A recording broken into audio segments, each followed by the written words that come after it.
This is Tokyo, capital of Japan, more than 10,000 miles from London. Yet, from today, it's only 36 hours away.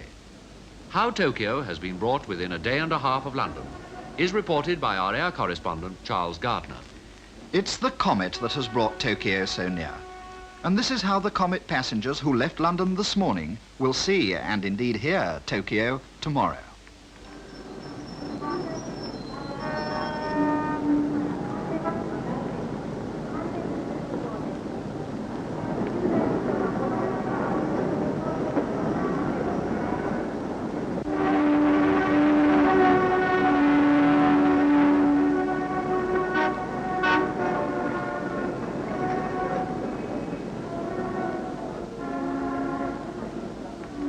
The Comet route to Tokyo begins at London Airport. This is the start of the 10,200-mile journey, a journey more than halfway round the world. From today onwards, a twice-weekly happening.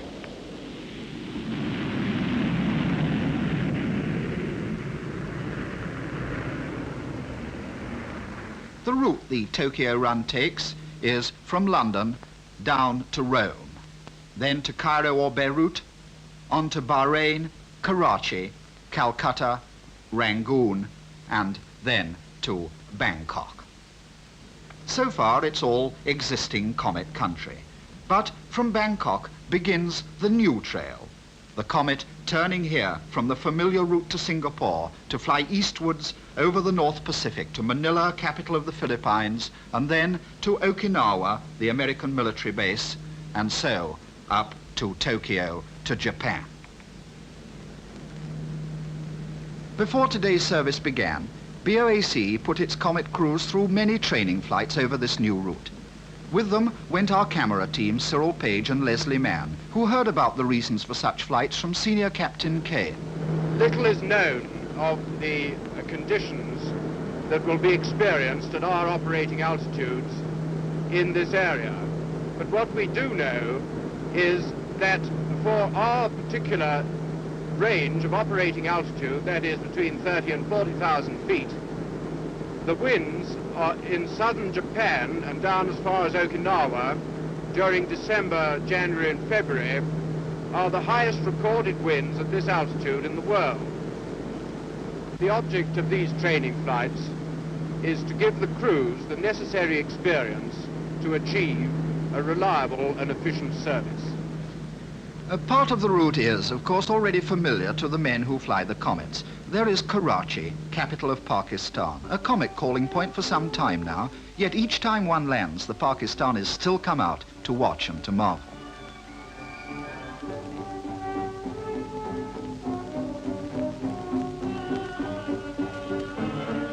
Pakistani engineers make up the ground crew. It's their job to send the Comets off again on their different routes to Singapore, to Ceylon, and now to Tokyo.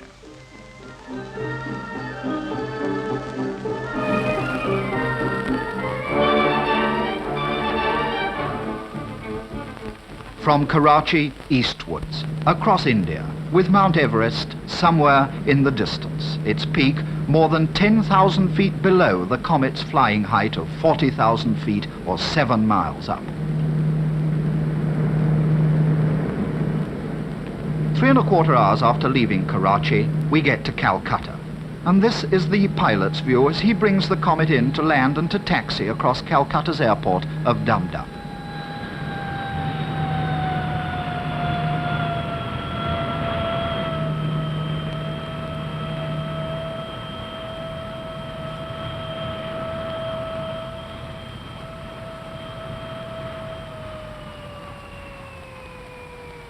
Refueling with paraffin, about 3,000 gallons at a time, is the first priority at Calcutta. And during the 40-minute halt, there is time too for a brief show from the snake charmer, a regular performer at Calcutta Airport.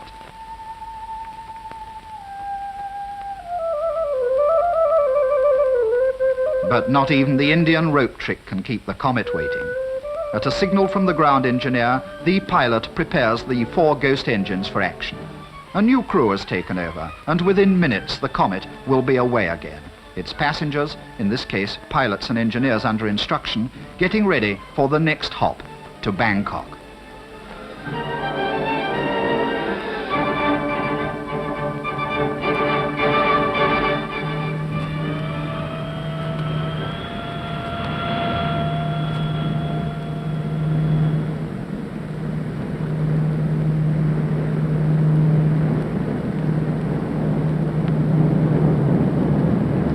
India is left behind. Below lie the hills of Burma, the wartime territory of the 14th Army. 24 hours have passed since leaving London, and in that time we have reached Bangkok, capital of Siam, 2/3 along the route to Tokyo. It's here at Bangkok that training for the Tokyo service really began. So far, it had been familiar territory. Now, the new route is ahead.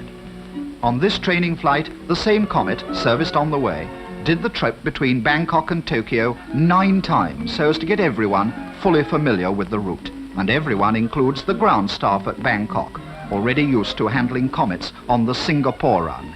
Now one of the key air stops in the Far East, Bangkok Airport, is rapidly growing.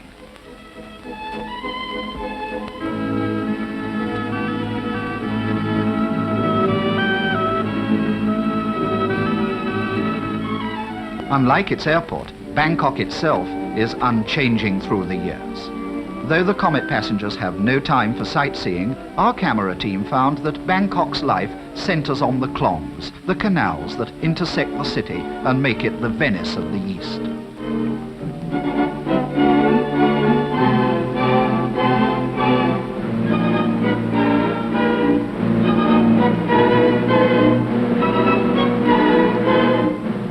Away from the canals, Siam's capital is, as ever, a city of spires and temples, a city rich with the mystic of the East.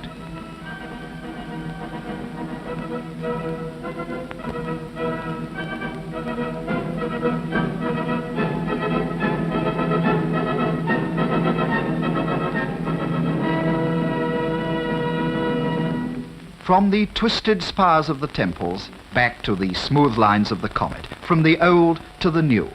Eastwards now lies the route, and a new crew is breaking new ground over the North Pacific, with the Philippines next stop. Thanks to the Comet's flying speed of 500 miles an hour, Manila is less than 4 hours away.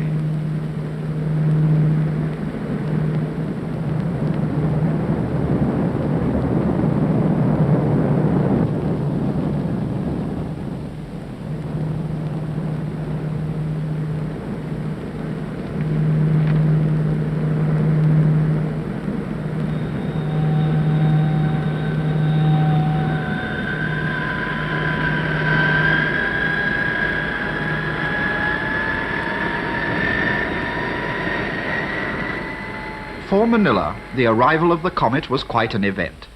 Since it was the first jet airliner ever to be seen here, the ground crews have had to learn new methods, studying the many differences between handling piston-engined and jet-engined airliners.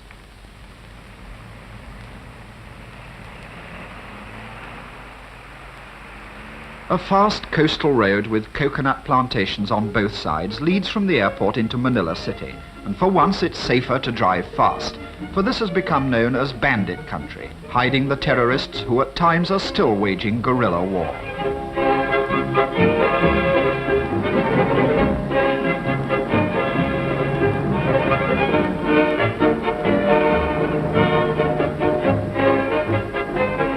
To the quick sightseer, Manila seems to have swiftly recovered from the wartime ravages, which twice in 4 years wrecked much of the city.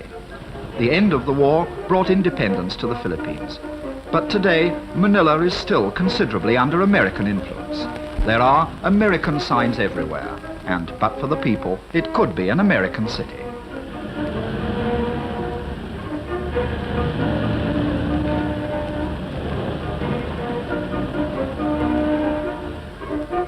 Around the harbour, it's still the old Manila, going on much as before. Even independence and a new republic have only lightly touched the people here.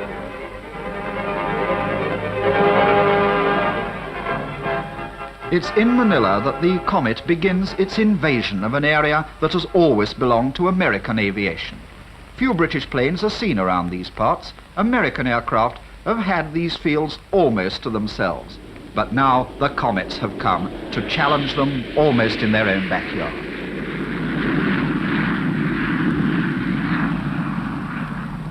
From Manila, it's 6.5 Comet hours to Tokyo, flying high over the many small islands of the Pacific. and even from the comet's height, the white sand beaches that encircle them are clearly to be seen.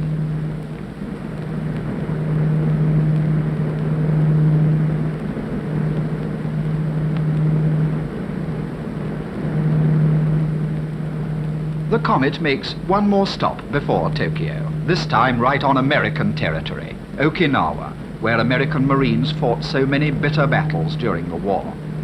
But since Okinawa is now again a strictly guarded military base, our camera team were not allowed to do any filming on the ground. The last miles, swooping down 3,000 feet a minute, the comet sees Japan fast coming up. In a day and a half, the comet has flown over 14 countries, traveled over halfway round the world, and cut what until this morning was an 86-hour journey to 36. No wonder Tokyo has prepared a reception.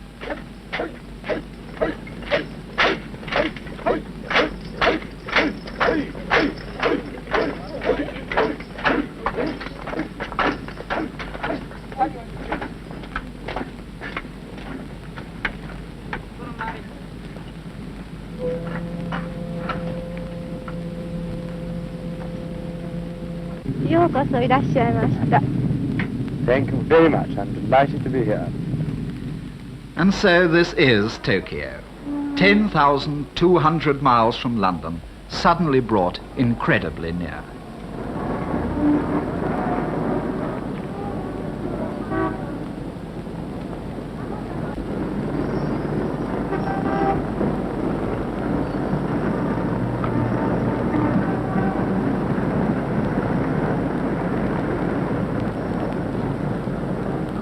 To the people of Tokyo, the comet is a center of admiration. During one of its earlier proving flights, it was looked over by more than 12,000 Japanese. And when our cameras were there, they came again in large numbers just to look inside. From tomorrow, the comet will be a more familiar sight in Tokyo. Twice a week, it will come from the west to the land of the rising sun.